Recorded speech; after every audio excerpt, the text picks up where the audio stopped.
એક વણઝારો અને વણઝારણ પોઠું હાંકીને ધન કમાવા માટે જતા હતા.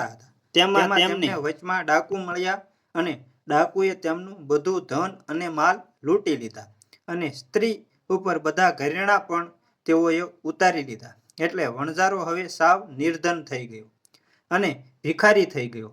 એટલે તેઓ વિચારવા લાગ્યા કે હવે શું કરવું.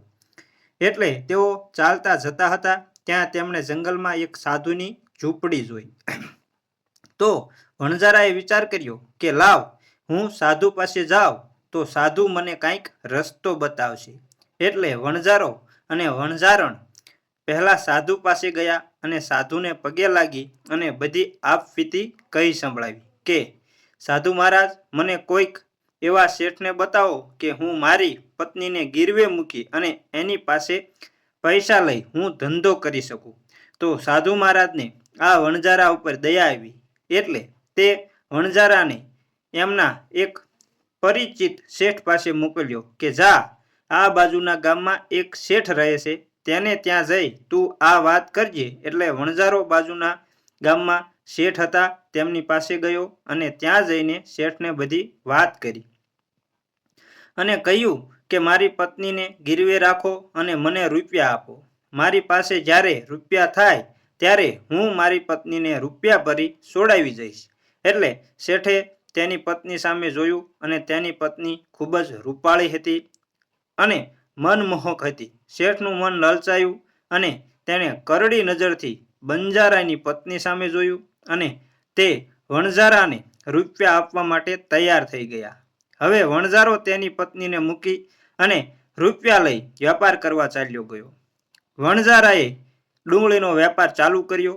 તે ખેડૂતો પાસે સસ્તી ડુંગળી ખરીદી લેતો અને જેને જરૂરિયાત હોય એવા જરૂરિયાતમંદ માણસોને મોંઘી કિંમતમાં ડુંગળી વેચી દેતો.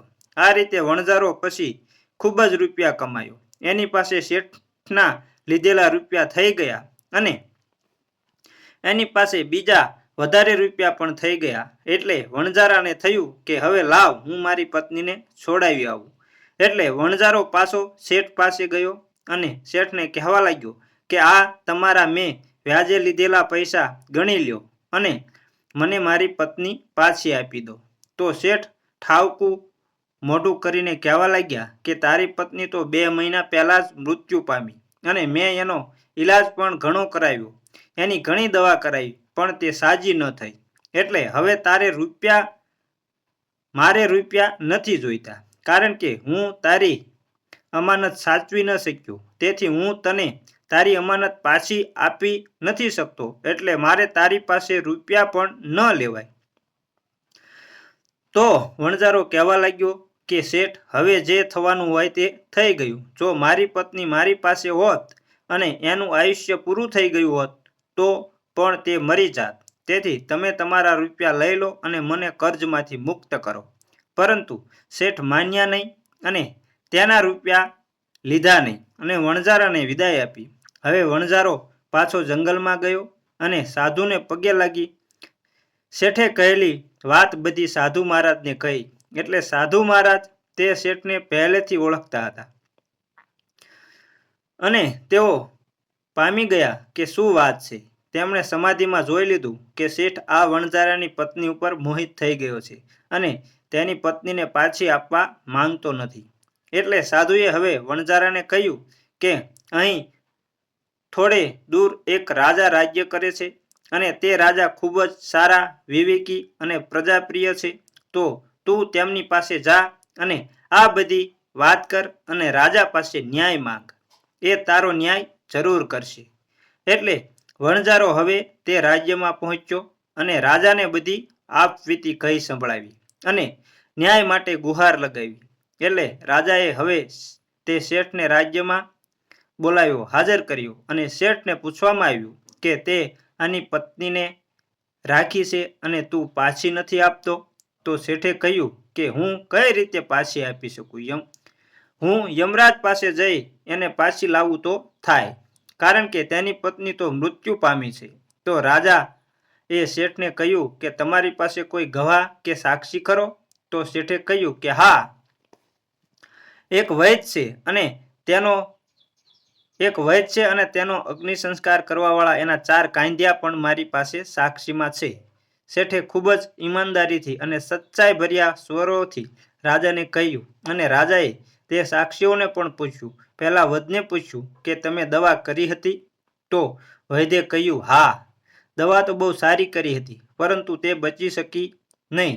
અને આ જે 4 સાક્ષી હતા તે કાંધ્યા હતા, તેમણે પણ પૂછ્યું તો તેઓ પણ કહેવા લાગ્યા કે હા, સ્ત્રી મૃત્યુ પામી છે અને અમે એનો અગ્નિ સંસ્કાર કર્યો છે. એટલે શેઠને નિર્દોષ જાહેર કરી અને વણઝારાને કહ્યું કે જો તારી પત્ની જીવિત હોત તો હું તને પાછી અપાવેત, પણ હવે તો તારી પત્ની મરી ગઈ છે, એટલે હું કઈ રીતે પાછી અપાવી શકું? આવો ન્યાય રાજાએ કર્યો. એટલે હવે વણઝારો પાછો તે જંગલમાં સાધુ મહાત્મા પાસે ગયો અને બધી વાત કરી. એટલે સાધુ મહાત્માએ કહ્યું કે મને ખબર નહોતી કે રાજા આવો અવિનયી અને અવિવેકી હશે. હવે એક કામ કર કે જા, રાજા પાસે તું ફરી વખત જા અને કહે કે મને 3 દિવસ માટે આ રાજ્યનો રાજા બનાવે તો હું તારો ન્યાય કરી દઉં.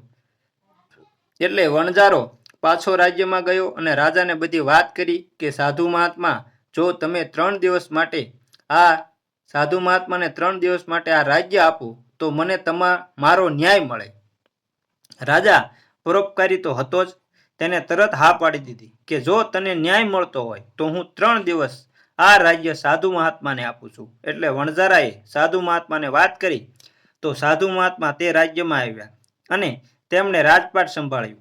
અને પહેલા શેઠને રાજ્યમાં બોલાવવામાં આવ્યા અને શેઠને પૂછવામાં આવ્યું કે આ વણઝારાની પત્ની સાચે જ મરી ગઈ છે?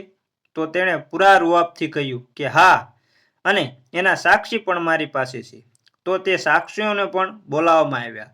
એટલે પહેલા તો વૈદને બોલાવવામાં આવ્યા. સાધુ બનેલા રાજાએ વૈદને કહ્યું કે તમે આની પત્નીનો ઈલાજ કરતા હતા ત્યારે તે તમારા ઘરે આવતી હતી કે તમે આ શેઠના ઘરે જતા હતા? તો વૈદે કહ્યું કે તેમના પત્ની પણ નહોતા આવતા અને હું પણ તેમના ઘરે નહોતો જતો.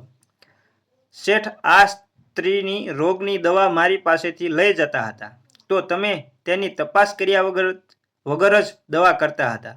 તે તો પાક્કું ને? તમે તે સ્ત્રીને જોઈ તો નથી ને? દવા કરતા હતા તો તપાસ કર્યા વગર દવા કરવાથી રોગીનું મૃત્યુ પણ થઈ શકે છે અને તમે એને આડીઅવળી દવા પણ આપી શકો છો, તમે ઝેર પણ આપી શકો છો અને તમારી દવાથી કદાચ આ વણઝારાની પત્નીનું મૃત્યુ પણ થયું હોય તો તમને 6 મહિનાની સજા પણ થઈ શકે છે અને કોરડા પણ મારવામાં આવી શકે છે. એટલે જો સાચું કહી દો તો તમને માફ કરવામાં આવશે. એટલે હવે વૈદે સાચું કહી દીધું કે શેઠે મને 1000 રૂપિયા આપ્યા હતા અને હું કોઈ પણ પ્રકારની દવા તેને આપતો નહોતો, એટલે એનું મારી દવાથી મૃત્યુ થયું નથી, તો મને માફ કરો અને મારી ભૂલનો હું સ્વીકાર કરું છું. પરંતુ રાજા બનેલા સાધુએ કહ્યું તમે અપરાધ તો કર્યો જ છે, એટલે તમને 10 કોરડાની સજા કરવામાં આવે છે. એટલે તેના સિપાહીઓને કહ્યું કે અહીં ભરી સભામાં આ વૈદને, આ ભાઈને 10 કોરડા મારવામાં આવે. હવે તેના શરીર ઉપર જેમ જેમ કોરડા પડતા એટલે વૈદ ખૂબ ચીખતો અને ચિલ્લાતો, ચીસો પાડતો તો અને કહેતો કે મને માફ કરી દો. 10 કોરડા પડતા તો તે લોટપોટ થઈ ગયો અને આ સજા જોઈ પહેલા જે 4 સાક્ષીઓ હતા તેમને પણ પરસેવો છૂટી ગયો. હવે એમનો વારો હતો. તેમને પૂછવામાં આવ્યું કે તમે આ સ્ત્રીને મરેલી જોઈ હતી? આપણા રીત રિવાજ પ્રમાણે સ્ત્રીને પહેલા સ્નાન કરાવવામાં આવે છે અને પછી ચૂડી ચાંદલો એ બધું કરવામાં આવે છે. તો તમે તે સ્ત્રીને બધું કર્યું હતું? તો તે જે 4 સાક્ષીઓ હતા તેમણે કહ્યું કે ના, અમે તો ગયા ત્યારે શેઠે આ સબ એમણે પાલખીમાં બાંધેલું તૈયાર રાખેલું હતું. તો તેનો મતલબ એવો થયો કે શેઠે કોઈને બેભાન કરી અને બાંધી દીધા હોય. કોઈને દવા આપી બેભાન કરવામાં આવ્યા હોય અને તમે એને સ્મશાનમાં કોઈ પણ તપાસ કર્યા વગર અગ્નિદાહ કરી આવ્યા તો કદાચ તમે જીવતી વ્યક્તિને પણ સળગાવી દીધી હોય એટલે તમને પણ મૃત્યુદંડની સજા થઈ શકે છે. તે સાક્ષીઓ પણ સાચે સાચું બોલી ગયા કે અમને પણ રૂપિયા આપવામાં આવ્યા હતા. હવે શેઠને પહેલા સાધુએ કહ્યું કે બોલો શેઠ, હવે તમે સાચું કહો છો કે તમને પણ અહીંથી સજા કરવામાં આવે? એટલે શેઠ ફટાફટ સાચું બોલી ગયા કે હું લાલચમાં આવી ગયો હતો અને તેની સુંદર પત્ની ઉપર મોહિત થઈ ગયો હતો. મારે એને ભોગવવી હતી એટલે મારે એને પાછી દેવી નહોતી એટલે હું જૂઠું બોલી રહ્યો હતો. એટલે શેઠે તેના માણસોને કહી તેની પત્નીને રાજ દરબારમાં હાજર કરી વણઝારાને પાછી આપી દીધી. એટલે વણઝારો રાજી થયો અને પહેલા શેઠને 6 વર્ષ કેદની સજા કરવામાં આવી અને 4 સાક્ષીઓને પણ 100 કોરડાની સજા કરવામાં આવી અને રાજા પણ ખૂબ ખુશ થયા. તે સાધુનો ન્યાય જોઈ તે પણ સાધુને પગે લાગ્યા અને કહેવા લાગ્યા કે સાધુ મહારાજ, મને પણ કંઈક ઉપદેશ દેતા જાઓ. ત્યારે સાધુએ કહ્યું કે સાંભળો રાજા, આવી 3 પરિસ્થિતિમાં ક્યારેય પણ સ્ત્રીને એકલી છોડવી નહીં કે એકલી મૂકવી નહીં. પહેલું કે પત્ની જ્યારે માંદી હોય ત્યારે તેને ક્યારેય એકલી મૂકવી નહીં, કારણ કે તમારા લગ્ન થાય ત્યારે એક વચન આપવામાં આવે છે કે હું આ સ્ત્રીના સુખ દુઃખમાં કાયમ સાથ આપીશ. એટલે એને માંદગી હોય ત્યારે ક્યારેય પણ એકલી મૂકવી નહીં, કારણ કે તમે જ્યારે માંદા હોય ત્યારે તે તમારી સેવા ચાકરી કરે છે. તો તે માંદી હોય ત્યારે તમારો પણ હક બને છે કે એની સેવા ચાકરી કરવી જોઈએ અને એને સારી રીતે ઈલાજ કરાવવો જોઈએ.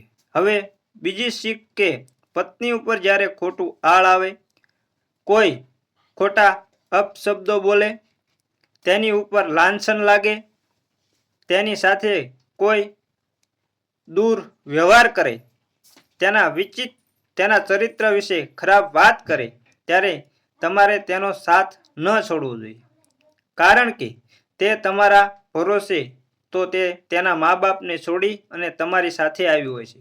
આવી વખતે પૂર્ણ ન્યાય સાથે તમારે તેની સાથે ઊભા રહેવું જોઈએ અને તેને સાથ આપવો જોઈએ. અહીં તેનો સહારો તમે જ એક જ હોય છો. હવે ત્રીજી શીખ એ છે કે કોઈ પર પુરુષ સાથે તમારી સ્ત્રીને એકલી છોડવી જોઈએ નહીં. પછી તમારો મિત્ર હોય, તમારો સગો હોય અને તમારો પોતાનો ભાઈ પણ હોય તો પણ તેની સાથે તમારી સ્ત્રીને ક્યારેય એકલી છોડવી જોઈએ નહીં. આ 3 શીખ યાદ રાખજો. આ 3 શીખ સાધુએ આ રાજાની સભામાં કહી અને પછી તે પોતાના આશ્રમમાં જવા માટે વિદાય લીધી અને વણઝારાને પણ તેનો ન્યાય મળી ગયો અને તે પણ ખુશ થઈ ગયો. તે મિત્રો, અમારી વાર્તા સારી લાગી હોય તો અમારી ચેનલને લાઈક અને શેર કરજો અને કોમેન્ટમાં હર હર મહાદેવ લખવાનું ભૂલતા નહીં. અને ચેનલ પર નવા હોય તો તમને એક વિનંતી કરું છું, એક અનુરોધ કરું છું કે અમારી ચેનલને સબસ્ક્રાઈબ જરૂર કરી લેજો અને બેલ આઇકનને પણ દબાવી દેજો, જેથી કરી અમારી ચેનલનું નોટિફિકેશન સૌથી પહેલાં તમને મળે અને તમને આવી રસપ્રદ વાર્તાઓ અમે પીરસતા રહીએ. તો જય માતાજી મિત્રો. અમને આવી વાર્તાઓ ગોતવામાં બહુ જ મહેનત કરવી પડે છે, તો તમે સબસ્ક્રાઈબ જરૂર